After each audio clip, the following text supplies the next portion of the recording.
Magandang araw po sa inyong lahat. Kumusta na po kayo? Nandito naman po ang pobreng Kapampangan. At ngayon ay andito ngayon ako sa Tuwal. Natapos na ako ng isang linggong trabahuan doon sa Sueva. At ngayon ay pumunta naman ako dito sa Tuwal. Nga pala, yan yung aming kabahayan dito sa Tuwal. Nakikita niyo itong lugar ko na ito. Ayan. Yan yung bahay namin noong since 2011. Pumunta ako dyan. Ay 15 taon na nakakaraan. At ngayon, eto, nandito na naman ako. At nalipat na naman ako dito. Since 2011 guys, kwento ko lang itong buhay-buhay natin dito sa Saudi Arabia. Diyan ako nanirahan at ang mga kasama ko ay mga Pilipino. Halos kami, lahat kami mga Pilipino. Shout out sa mga kaibigan natin dyan na nakasama ko dito sa Tuwal. Ayan nga pala yung bahay natin, no? Naalala nyo yan. Diba? Ngayon, nagsi-alisan na, nag-exitan na, at na-transfer na sa ibang lugar. At ngayon ako, eto, bumalik na naman ako, 2025. Diba? Ilang taon na nakalipas. At kung saan-saan na ako nalipat. Nalipat ako sa Taif, nalipat ako sa Albaha, Bisha, Kumpuda, at kung saan-saan lugar pa. From north, east, west, south. Oh, di ba? Hindi niyo na ako maliligaw dito sa Saudi Arabia kaya alam na alam ko na itong buhay-buhay dito. At heto, noon, yung mga halaman na yan, napakaliliit pa noon yan. Alam niyo ba kung ano yung mga halaman na yan? Yan yung name tree. Ito ya gamot sa mga may diabetes. Ayan. At itong puno na yan, napakatagal na niya, no? Tingnan nyo. Nung dumating ako dito, yung mga puno na yan, katatanim lang. Ganyan lang kaliliit sila, oh. Yan. At tingnan nyo naman ngayon, ang lalaki na. Oh, malaki pa sa akin. At kapag wala akong ginagawa, heto, naggagala-gala ako dito sa park na ito. Tuwing Biyernes, guys. Marami mga tao ang pumupunta rito. Namamasyal. Ayan, umupo dyan sa gilid-gilid. Pero hindi pa nagawa itong park na ito. Siguro may proyekto ang gobyerno dito. Kaya marami siyang mga puno na ganito. Mga ilang taon yan, itatiles nila yan. Lalagyan ng semento para yung mga tao dito na magpahinga. Napakalilim nga naman eh. Tingnan ninyo, napakaganda. Diba nakikita ninyo? O diba? At berdeng-berde. At napaka presko. Kagaya ngayon hapon, kagagaling ko sa trabaho. At ito, palakad-lakad lang ako. Nakakainip kasi doon sa bahay, guys. Ikaw ba naman na mag-isa doon na puro ibang lahi mga kasama mo? Wala kang makausap. Kaya ako, heto, pasyal-pasyal lang, gala-gala. Ganyan ang buhay-buhay dito. Kung wala kang paglilibangan, talagang maboboard ka. Malulungkot ka. Ayan. Kaya heto, nagkalagala ako dito para malibang. Kahit pa-vlog-vlog lang tayo na ganyan. At binabahagi ko yung buhay ko sa inyo. Ayan. Para malaman nyo rin kung ano yung buhay-buhay dito sa Saudi Arabia. Dito sa Saudi Arabia, kung wala kang mga kaibigan, mga paglilibangan mo, yung iba na homesick na. Isang taon lang, uuwi na, di ba? Kaya ako, sinanay ko na rin sarili ko na kahit na mag-isa ako, nililibang ko yung sarili ko para hindi mainip. Kasi totoo man, para kang bilanggo na malaya. Ano ba ibig sabihin yung bilanggo na malaya? Bilanggo na malaya ang ibig ko sabihin, heto, magkagaling mo sa trabaho, uuwi ka, magluluto, pagtas magluto, maliligo, kakain, matutulog. Pagkagising mo ng umaga, papasok, magtatrabaho, uuwi, magluluto, maliligo, kakain. Araw-araw ganun. Kaya minsan kung wala kang ginagawa, buti na lang ngayon meron tayong mga social media, 'di ba? 'Yun ang ating mga libangan. At kagaya niyan, yung mga ibang lahi doon, ayun, oh, nag-ano sila, naglilibang-libang. At tara, puntahan natin guys, papakita ko sa inyo itong mga ibang lahi. Kaya sila, ayan, naglilibang-libang din dahil mas maganda yung ganyan na kumbaga malayo sa pamilya nila at naglilibang-libang sila. Ayan, para sumaya din, di ba? At ito nga pala yung lugar ko guys. Ayan, nakikita ninyo. Napakaluwag ko. Di ba? At banda doon yung mga nakabakod doon, yun ang kaos. Doon ako pumapasok. Doon kami, ang site namin dati doon at ngayon natapos na. At ang site namin ngayon ay Sarabik na. At kapag ako'y naiinip, kahit ako'y mag-isa lang, masaya naman ako. At kahit na ayan, kausap kayo, kausap ang sarili na walang kausap. Alam nyo guys, ang hirap mag lalo na sa mga katulad namin mga vloggers, ang hirap mag vlog lalo na kung wala kang sasabihin na importante na napakahalaga at sa mga manonood mo na para panoorin ka. Kagaya ako sa tagal ko na rin pagbablog ay marami na rin akong na i-share sa inyo, lalo sa trabaho ko, sa pinupuntahan ko, sa site ko. Yun ang aking libangan at binabahagi sa inyo para sa mga mag-abroad dyan at mapanood, malay nyo, mapanood nyo itong vlogs ko kung anong gagawin nyo para maging masaya kayo, para malibang kayo, ganyan lang. Pero dito sa Saudi Arabia guys, alam nyo, ingat-ingat din kayo sa pagbablog kasi hindi naman lahat ng nandito ay pwede tayong mag-vlogs, pwede nating sabihin o ipakita sa kanila, sa manonood natin, dahil dito sa lugar na to ay napaka-pribado. Kagaya ko, ito, pwede naman mag-vlogs dito sa lugar na ito, pero pagdating sa ibang lugar, lalo na sa mga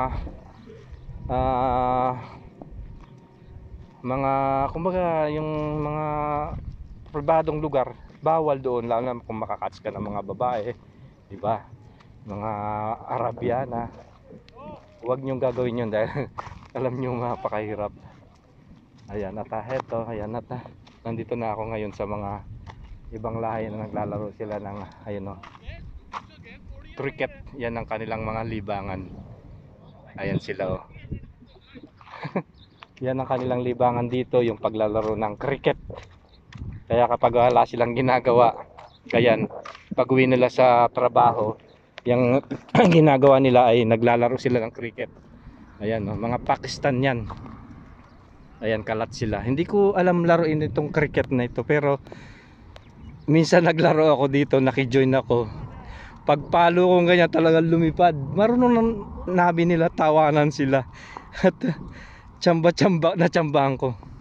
Ayan, o, diba? Ayan yung mga laro ng mga Pakistan cricket. Magaling sila sa laro na ganyan na cricket. Ayan, yung iba mga Bangladesh din naglalaro niyan. Yung mga Saudi naman, ang laro naman nila dito is football. Tingnan nyo, ang galing, Ayan, cricket yung laro nila dito. Di ba? At ayan guys, so maglalaro sila ng cricket.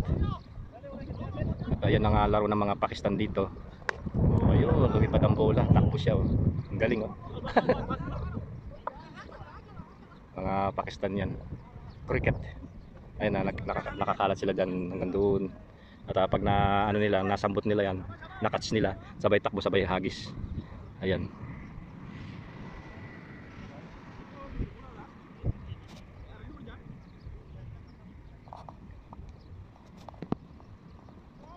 Mga Pakistan yan guys. Yan ang pinakalaro nila dito sa Saudi Arabia.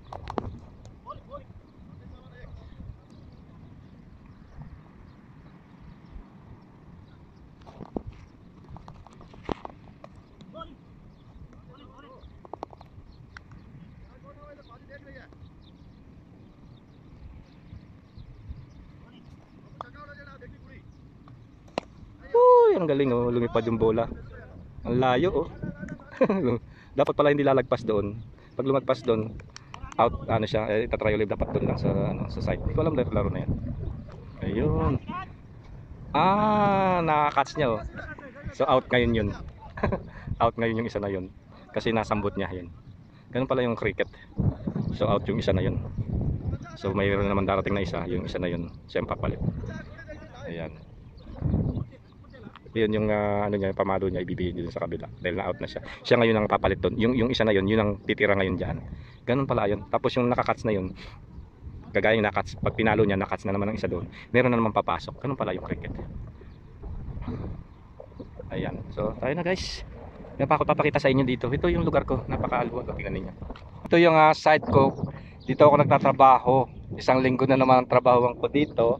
At nakaraang araw pumunta tayo sa Sueva. At yung mga kabahayan na yan, ayan, mga bago-bago yan. Noon wala pa yung mga bahay na yan. Noon nandito ako since 2011 guys. Doon ang accommodation namin banda doon. At ang mga kasama ko ay mga Pinoy. Lahat kami mga Pilipino. At ang iila lang ang ibang lahi. At ngayon, nagsi-exitan na. At ang nananirahan ngayon doon sa lugar namin ngayon doon ay mga ibang lahi. At dito kapag biyernes, dito sila naglalaro at nag-cricket lang ng mga ibang lahi. Yung mga Pakistan na yun, naglalaro sila ng cricket dyan sa lugar na ito. Dito yan sa Tuwal. At dito sa Tuwal na ito, itong lugar na ito guys ay probinsya. Labas ng Jeddah Road to Madina. At dito sa lugar na ito nung unang panahon ay talagang itong lugar na ito ay disyerto at malawak at karagatan banda doon. At nakikita nyo naman ang lugar, tingnan ninyo oh, di ba? Disyerto. At nagkaroon na lang ng bahay ngayon. At ayan, naragdagan pa, dumami na. Noon panahon na nandito kami, halos iilan lang ang mga bahay dito sa Tuwal. At dito kapag nandito ka, dito ka lang. Nakakalabas lang kami tuwing sumasahod kami, lalo na kapag biyernes kasama namin yung aming mga kasamahan, mga Pilipino. Ang lakas ng hangin guys, nililipad yung ano ko. At ayan. At ito, kapag naiinip ako yan diyan sa ano na to. Ayan, at naglalakad-lakad ako hanggang doon. Paikot yan guys. At dito, yan yung nakabakod na yan, yan ang KAOS o yung sinasabi nilang King University Science Technology. Yan yung KAOS. Diyan yung site namin na natapos na since 2011 guys. At so eto guys, papakita ko sa inyo itong bahay ng mga Saudi noong unang panahon. Yung nanirahan dito guys, yung mga bahay nila ay mud. Alam nyo ba yung mud? Yung putik guys, yung nuno sa punso na ano na putik ganun. At linagyan lang nila ng mga bato-bato dahil dito sa lugar na to, hindi ko alam, parang yung mga lupa, yung lupa ay pula, kaya dito sila kumuha ng hindi yata sila gumagamit ng semento. Ang ginagamit nila putik, tapos ang mga biga nila yung puno ng dates o yung tamar na sinasabi nila. So tara, punta tayo banda doon at para makita ninyo yung sinasabi ko sa inyo, yung bahay ng Saudi nung unang panahon. Meron ako napagtanungan dito guys, alam nyo, matagal na yung bahay na ito, wala pa yan, yung mga bahay na yan ay mga moderno na. Tingnan ninyo, mga moderno na yan. At ngayon, yung mga bahay na ito noon ay putik, mud. So tayo na at papakita ko sa inyo guys. Alam nyo dito guys, ang mga bahay dito kwadrado lang, mataas siya, walang estilo, napaka simple lang. Yung meron siyang first floor, second floor, third floor, fourth floor, puro kwadrado lang. Hindi siya masyadong kumbaga yung maraming style. Tingnan ninyo oh. At yung mga bahay din dito nung unang panahon ganyan, pero ang pagkakayari ay putik o muds. Sa atin naman, yung bahay natin nung unang panahon, di ba, mayroon tayong sawali at ang mga ginagamit nating kawayan at dahon ng anahaw, dahon ng buko. Yan yung mga ginagawa natin na bahay. Pero dito sa Saudi Arabia guys, ang ginagawa nilang bahay yung muds, kagaya niya, no? Nakita nyo yung daan dito, ayan, no? Ano yan, putik na merong halong buhangin na bato-bato. At hindi din sila gumagamit ng semento noon. At nagtatatag sila ng bahay ay yung kanilang mga poste.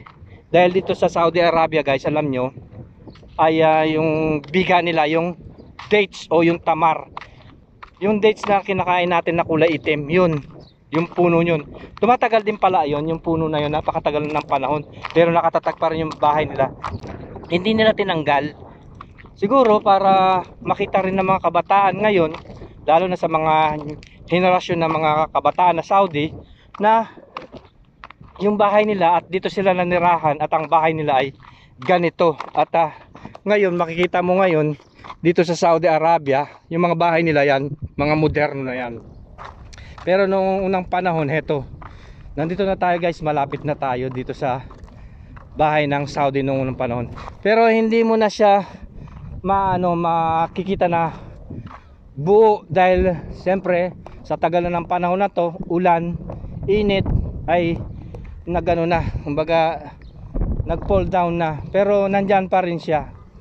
Ayan guys, so nakikita ninyo, yan yung bahay ng Saudi noong unang panahon. Eto, at nakikita ninyo, ayan yung nakikita ninyong yung nuno sa punso, ganun na ganun siya. Ayan, oh, kikita ninyo, may mga bato-bato. Ayan, oh, ayan yung bahay nila noong unang panahon. At ayan, malaki siguro ito dahil ilan na lang ang natitira at hindi nila tinanggal. At hinahayaan na lang nilang gumuho. At ang pinakabiga nila dito ay yung dates. At doon naman, tara punta tayo. Yan yung bahay nila guys. Ayan, nakikita ninyo, wala na siyang pundasyon dahil nga sa tagal ng panahon. Kung ilang taon na yan, nasa more than 300 years, a long years ago na siguro to. Siguro dahil nga sa tagal na rin ng panahon. Meron nga ang pinakamatanda din na bahay doon sa sa Makwa, yung Tin Village na sinasabi nila. Ang mga bahay doon naman yung mga marmol, yung mga bato dahil sa kabundukan yun. At dito naman patag. At ang mga ginagawa nilang mga bahay ay lupa o yung muds. At tingnan ninyo guys, oh, ayan yung bahay ng Saudi nung unang panahon. Oh, at ang kanilang biga ay yung puno ng dates. Napakatagal na nito, oh. Ayan, oh, nakikita nyo, nagbagsakan na. Ayan yung dates, oh. Ito yung biga. Ang tibay, oh. Kikita nyo naman, oh, di ba? Ayan. Bali ito nakatungkod na lang para hindi siya mawasak. Ayan, oh. Kita ninyo. Ayan. At dito naman, ayan. Oh, ayan yung bahay ng Saudi. At ang pagkakagawa, yan, oh. Yung dates, yung sanga-sanga, dahon na yan, nagbagsakan na. Dito yan sa tuwal. Hindi nila winasak. Siguro yun nga, nasabi ko sa inyo na ipapakita pa sa mga new generation na ngayon 2025. Kita ninyo, yan yung bahay ng Saudi guys. Muds, putik. At may mga hinalu-haluan na na mga bato-bato. Kung mapapanood nyo guys yung vlogs ko noong mga nakaraang mga taon doon sa Makwa, panoorin nyo guys yung Pobreng Kapampangan, search nyo. Makwa, Tin Village, ay nasa 700 years ago na rin yun, bahay ng mga Saudi. Diba nyo, diba? At ayan, no, may kwarto siguro to. Ayun ang pinaka-pundasyon, yung biga. Doon din, doon yung kumbaga komunidad. Kumbaga ito, by single yan. banda doon, tara punta tayo doon, papakita ko sa inyo. At ang daan dito guys, hindi sementado. Tingnan nyo, buhangin na merong halo siyang putik. At doon pa yung sinasabi kong bahay na ito, yung komunidad, yung kumbaga yung maraming tao na pamayanan. Pero dito sa pinakita ko sa inyo, yan ay isang lang yan, isang 2 tao lang nanirahan diyan. At dito, itong lugar na ito ay disyerto. At tara, punta tayo banda doon guys. Siguro malawak itong bahay dito at mangilan-ngilan na lang ang natira. Kasi nga tingnan nyo yung lugar, napakalawak. At ito na lang ang natitira na isa pa ring bahay dito. Yan ay putik. Yan kikita ninyo. Ito na lang yung pinaka sentro, pintuan dito sa side na yan. At ito yung pinaka pintuan nila, yan nakikita ninyo. At yung kabuuan ng bahay wala na. At ito hindi pa natitibag. Hinayaan na lang nila siguro dito, hinihintay na lang nila na mawasak o matumba. Basta ayan, at para makita rin natin siguro na ang bahay ng mga Saudi noong unang panahon yung ganito. At tara, punta pa tayo doon, maraming bahay banda doon. At heto guys, medyo malayo-layo nilakad ko at pinagputol-putol ko na lang itong video natin. Doon yung pinakita ko sa inyo na kabahayan yun doon. Yan sa side na yan, sa likod ko. Malayo yun nilakad natin hanggang doon sa dulo. At heto na yung sinasabi kong bahay sa inyo, yung mga Mads house. Ayan guys, dito yan. Dito yung pamayanan. Maraming nanirahan dito. Hindi natin alam kung buhay pa yung mga tao ngayon. Dahil yung mga kabahayan ngayon yan moderno na, malalaki na. Pero wala namang pinagkaiba dito sa bahay nila noong unang panahon.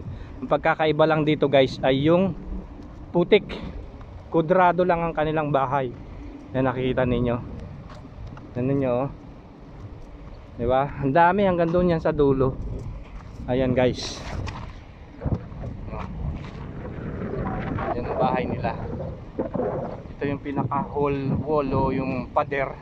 Tapos yung kabuuan dito, meron siyang roof. Ang roof niya yung biga nila, yung puno ng dates. Ayan guys, kita ninyo.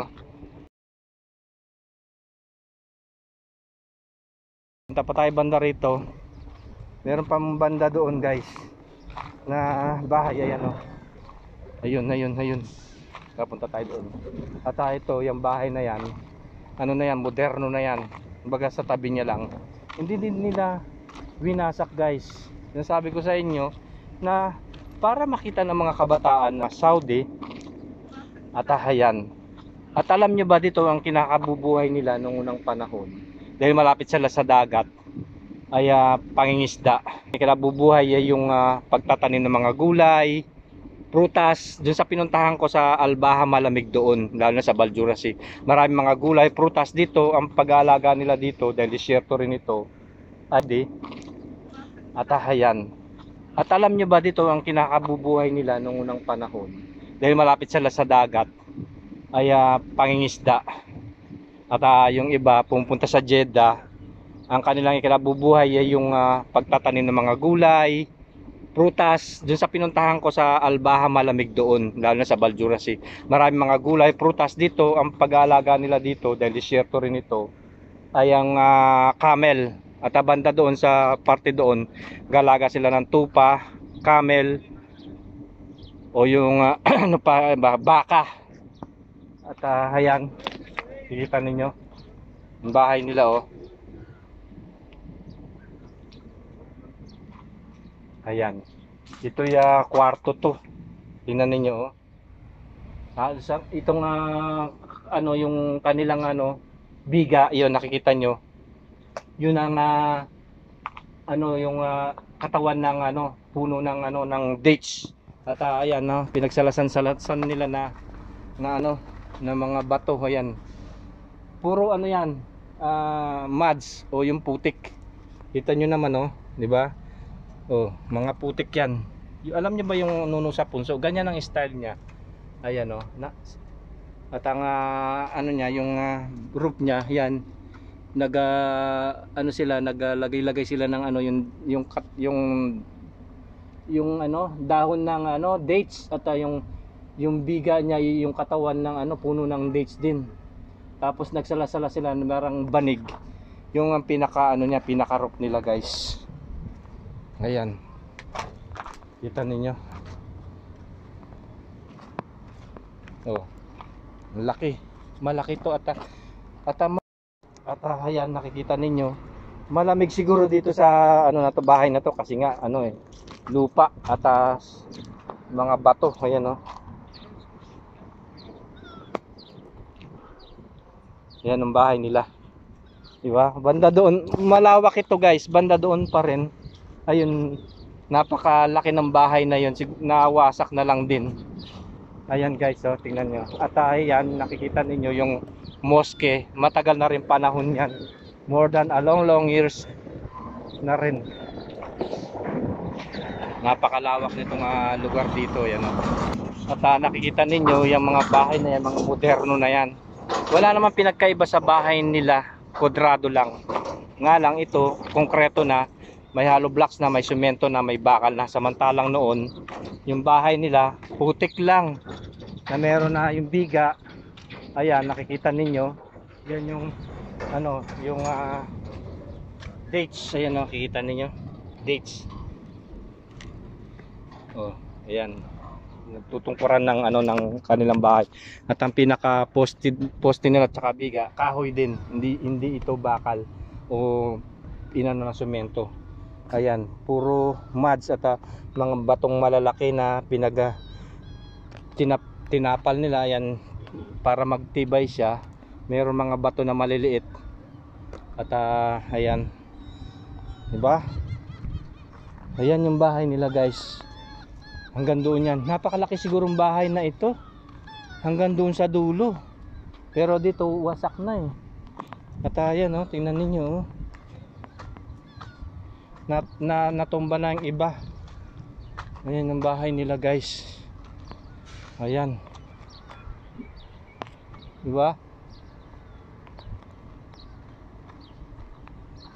At yung ano, yung ano, kahoy, napakatibay nito. Biro mo, ilang taon na hindi pa rin natutupok itong kahoy. Matibay din pala yung dates. Ayan no, kikita ninyo, ang laking bahay nito na natumba na lang. At dito siguro meron siyang roof dito, napakataas. Ayan no.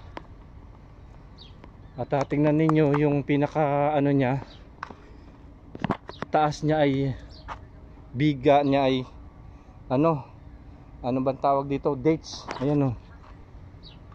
Dahan-dahan tayo, baka mabagsakan tayo nito at hindi na tayo mabuhay. Ayan na, diba? Ang laki nitong bahay na ito. Ayan guys, kita ninyo, hanggang doon. At ito yung mosque na yan, dyan sila nagsumasamba. At ito, lugar na ito ay pamayanan, parang ano siya, market. At doon, yan yung mga, mayroon pa mga lumang mga bahay-bahay doon, maliliit. At nung dumating ako dito, wala pang ganyang kalalaki mga supermarket dyan. Iisa lang ang supermarket doon, at ang mga bahay maliliit, ganyan ang style, pero mga bato, mga hollow blocks na. So ayan guys, ayun yung mga bahay ng mga Saudi nung unang panahon dito sa Saudi Arabia. Dito yan sa Tuwal, nakita ninyo. Ayan, at banda roon na yan, hanggang doon yan, sa nakapalibot yan hanggang doon sa dulo. Ayan.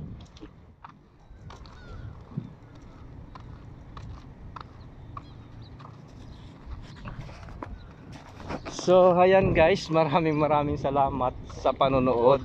At sana nasiyahan kayo sa binlogs ko ngayon. Dito yan sa Tuwal, yung old house ng mga Saudi nung unang panahon, mud house ng mga bahay ng mga Saudi nung unang panahon, long years ago. Ayan, kung ilang taon na yung bahay na yan, nasa 300 years ago. Ayan, at hindi pa nila winawasak. Ayan, napakadaming bahay na ganyan no. Kita ninyo.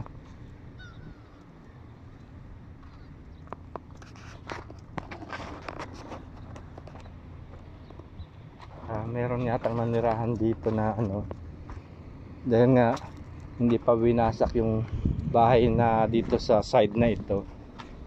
Parang may pahingaan dito na nanirahan. Ayan, dito yan. Ito.